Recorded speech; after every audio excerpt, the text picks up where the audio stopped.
kami teringat hadis baginda Nabi Muhammad sallallahu alaihi wasallam yang berbunyi, la tattabi'anna sananal ladzina min qablikum sibron bi sibrin dhira'an bi dhira'in hatta law dakhalu fi juhri dabbin la dakhaltumuh. La tattabi'anna, akan nyampe satu masa umatku ngikut-ngikut tradisi orang-orang di luar Islam. Mereka mengikuti tradisi orang-orang di luar Islam, mirip, copy pastenya tepat, duplikatnya tepat, sibron bisibrin, sejengkal demi sejengkal, setapak demi setapak. Andaikan orang-orang di luar agama Islam masuk ke lubang biawak, niscaya umatku akan ngintil ngikut masuk ke lubang biawak. Siapa yang ngomong ini? Nabi Muhammad sallallahu alaihi wasallam. Kalau Nabi Muhammad berbicara, mustahil berbohong. Artinya ini sudah menjadi warning jauh-jauh dari Nabi Muhammad. Jangan sampai kita ngikut-ngikut yang bukan budaya-budaya Islam, yang bukan produk-produk orang Islam. Kalau ada sesuatu yang disodorkan di hadapan kita, maka orang yang cerdas memahami ini ada tidak di dalam agama Islam. Ini ajaran Nabi bukan, ini anjuran Nabi bukan, ini pernah dilakukan oleh Nabi Muhammad ataukah bukan. Jangan asal-asal ngikut, takutnya malah itu bukan kebiasaan umat Islam. Alhamdulillah, insya Allah kita semuanya orang yang istiqomah dengan ajaran Nabi. Nggih, insya Allah kita istiqomah dengan Al-Quran. Insya Allah kita istiqomah patuh dengan baginda Nabi Muhammad sallallahu alaihi wasallam. Akan tetapi di saat Nabi Muhammad mengingatkan seperti ini, agar menjadi kekuatan bagi kita untuk nggak ngikut-ngikut mereka. Bahkan dalam riwayat, tidak akan datang hari kiamat kecuali umatku sudah niru mereka. Nggak bakal datang hari kiamat kecuali umatku mulai dari ujung rambut, ujung kaki, niru mereka semuanya. Maka jangan sampai anak-anak kita kebawa, jangan sampai cucu-cucu kita kebawa busana yang diajarkan oleh Islam, yang diajarkan oleh Nabi, yang diajarkan oleh Allah Al-Quran, busana yang Anda pakai sekarang, alias menutup aurat. Maka ini bajunya umat Islam. Pakai celana, bapak-bapak boleh pakai celana, ibu-ibu pakai celana boleh, tapi di depan suamimu. Pakai celana di depan suamimu. Tapi kalau pakai celana di pasar jangan. Bapak-bapak pakai celana boleh, ibu-ibu pakai celana boleh, tapi celananya dipakai kemudian ditutupin daster atau gamis. Kenapa? Karena celana itu Bapak Ibu lekuk tubuhnya kelihatan. Kalau lekuk tubuhnya kelihatan, maka hendaknya kita hindari. Tapi kalau ibu berduaan sama suami, nggak apa-apa. Kalau sama suami ibu dijor, nggak apa-apa. Tapi kalau di halayak umum jangan. Yang menjaga auratnya insya Allah dijaga oleh Allah kesalahannya. Insya Allah kami yakin jamaah Masjid Rodotul Jannah semuanya sudah istiqomah ngikuti busananya umat Nabi Muhammad sallallahu alaihi wasallam. Yang dimaksud umatku akan ngikut mereka, ciri khas mereka, budaya-budaya mereka, Tentu ini panjang lebar penjelasannya. Contoh sederhananya adalah kemarin yang sudah berlalu, yaitu Natalan. Maka Natalan harus ngerti, umat Islam gak usah ikut-ikut ngucapin Natal, selamat hari Natal, selamat hari Natal, selamat hari Natal. Memang ada dua ulama di sini, ada dua pendapat di sini, tapi jumhur ulama, kebanyakan ulama berpendapat hukumnya haram. Bahkan jika diyakini menjadikan sampai murtad, keluar dari agama Islam. Lu kok bisa mengucapkan selamat Natal hukumnya haram? Lu bagaimana enggak haram? Itu produknya orang di luar agama Islam. Sedangkan Allah sudah menegaskan di dalam Al-Quran, lakum dinukum waliyadin. Agamamu agamamu, agamaku agamaku. Lo ngapain kita ikut-ikut urusan agama mereka? Ya?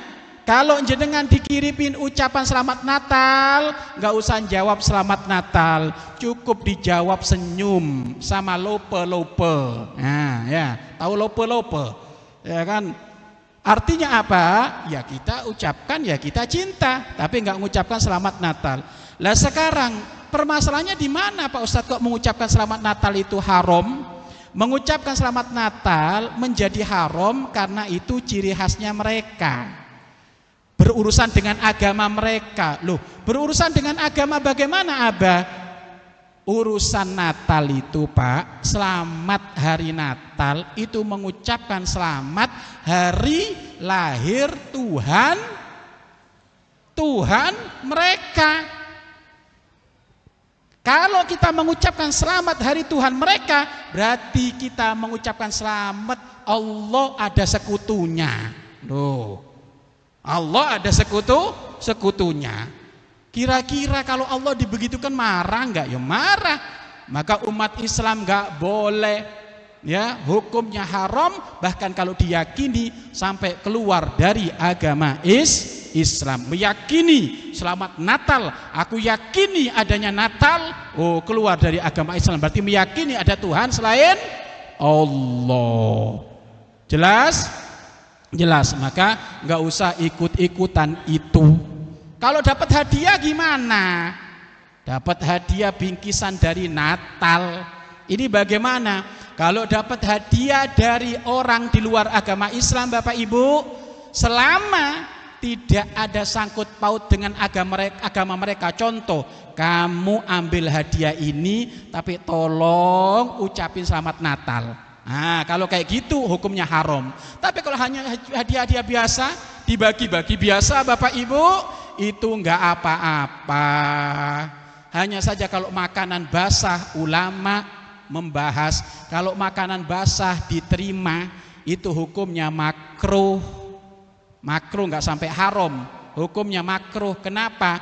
Orang-orang di luar Islam tidak paham najis, ya kan? Bisa jadi kualinya yang dibuat masak, kuali yang pernah dibuat masak sesuatu yang tidak diperbolehkan oleh Islam, maka hukumnya makruh. Makruh itu gimana? Utamanya dihindari. Selebihnya daripada itu, maka udah nggak usah ikut-ikutan. Kalau liburannya ngikut gimana? Nah, kalau namanya liburan Bapak Ibu, liburannya kan umum, iya kan? Liburannya umum. Kalau umum, Anda ikut negara yang meliburkan karena umum, bukan ikut yang meliburkan gara-gara Natal. Jadi ikutnya ke negara yang telah mencetuskan itu jadi liburan secara umum, ya. Jadi seperti itu. Tolong, ini adalah hal urusan akidah, urusan keimanan kita, jangan sampai lama-lama keimanan kita terkikis. Nih Pak, orang kalau sudah ini tidak dianggap melanggar keimanan kita, akhirnya keimanannya terkikis. Akhirnya nanti setelah Natal ngucapin nyepi. Nah ini setelah ini semuanya nanti akan ikut-ikutan. katanya toleransi. Toleransi itu hakikatnya tidak ada di dalam Islam. Yang ada di dalam Islam itu Bapak Ibu bukan toleransi tapi kewajiban. Apa maksudnya? Kewajiban itu Bapak Ibu, kalau ada tetangga kita orang di luar agama Islam, kok dia sakit, butuh makan, sedangkan Anda punya duit kok nggak bantu, itu haram. Haram. Tapi kalau jenengan punya duit tolong dibantu. Tapi bukan berarti di saat bantu ikut nanti Ahad ke gereja, kemudian mereka Jumat ke masjid. Wah, ngawur itu. Nggak boleh. Bantu yang bantu atas nama kebersamaan manusia. Tapi kalau urusan akidah sudah lakum dinukum waliyadin. Kita pernah orang tua kami duduk dengan guru mulia kami Buya, duduk lintas agama. Ada Katolik, Konghucu, Buddha, semuanya duduk. Mau siaran di radio terbesar di Indonesia, RRI namanya. Itu kan ada dialog antar agama. Sebelum dialog itu ada kumpulan 30 menit nyantai sambil ngopi itu. Tiba-tiba Buya membuka obrolan, Pak Pastor, Pak Katolik semuanya, kawan-kawan, mohon maaf ya kalau saya nggak bisa datang Natalan, kata Buya. Mohon maaf ya saya kalau nggak datang Nyepi. Mohon maaf ya saya kalau nggak datang hari raya. Antum semuanya. Apa kata mereka semuanya? Itu nggak boleh Buya datang, kan agamanya beda. Tuh, nggak boleh datang. Ngapain Buya minta maaf? Gitu. Ngapain Buya minta maaf? Buya nggak harus datang, nggak boleh datang. Wong Buya tidak meyakini akan Tuhan saya. Akhirnya kata Buya, berarti kalau kayak gitu, jika saya mengumumkan, menginformasikan, mempromokan kepada umat Islam untuk tidak hadir Natalan, tidak boleh ngucapkan Natalan, tidak boleh ikut nyepi, bagaimana? Ya nggak apa-apa, wong itu agama Islam. Ya nggak boleh Buya ngelarang ke umat saya. Mereka faham Pak, itu batas-batas yang harus dipatuhi. Tapi kenapa kadang orang pakai kopiah sama pakai koko, kalau ada ustadz bahas ini katanya garis keras.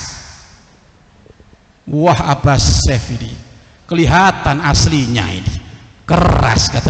Loh, kok keras? Memang ini syariat Nabi, ya kan? Tapi ingat, di saat kita nggak boleh datang Natalan, Bapak Ibu, bukan berarti nanti kalau ketemu perang. Ya enggak, ketemu tetap kita saling hormat, arisan bareng, kan gitu. Orang tua kami jaga malam pos kamling bareng, kalau perlu main sekak bareng, ya nggak apa-apa. Tapi bukan berarti nanti diajak ke masjid bareng, diajak ke gereja bareng. Itu namanya nyampur aduk agama. Allah marah. Makanya dari sini ini bukan garis keras, tetapi ini memang harus batas-batas yang kita semuanya harus patuh. Dan juga Buya, mereka ngomong, Buya saya nggak akan ikut maulid, saya nggak akan ikut Idul Fitri, saya nggak akan ikut Idul Adha, dan saya akan ngomong ke jamaah saya nggak boleh ikut semuanya. Kata Buya, ya nggak apa-apa, wong jamaah Anda. Dia nggak ikut maulid Pak, karena dia meyakini nabinya bukan Nabi Muhammad Pak. Makanya nggak apa-apa. Jadi Ibu, sebenarnya dialog di antara mereka nggak masalah Ibu. Itu batas-batas yang memang semuanya harus patuh, nggak boleh melanggar Bapak Ibu. Lah sekarang untuk kebersamaan Abah, lebih baik mana? Bukankah ada satu dalil berkata darul mafasid aula min jalbil masoleh, menolak bahaya perpecahan itu lebih bagus daripada menampakkan kebenaran. Kira-kira bagaimana? Apakah di Indonesia ini orang-orangnya memang orang-orang yang mudah diprovokator, mudah diprovokasi, sehingga kalau menjelaskan kayak gini akhirnya ada perang antar agama? Enggak. Di Indonesia ini insya Allah kulturnya adem ayem, walaupun beda pendapat.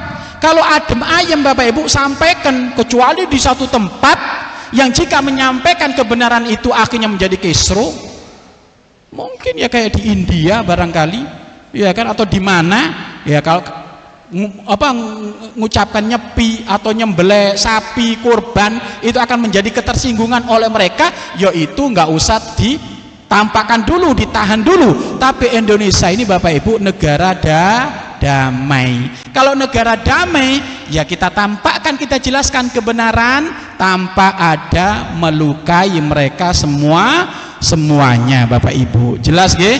Ini batas-batas yang harus tidak boleh kita ikut-ikutan dengan itu semuanya.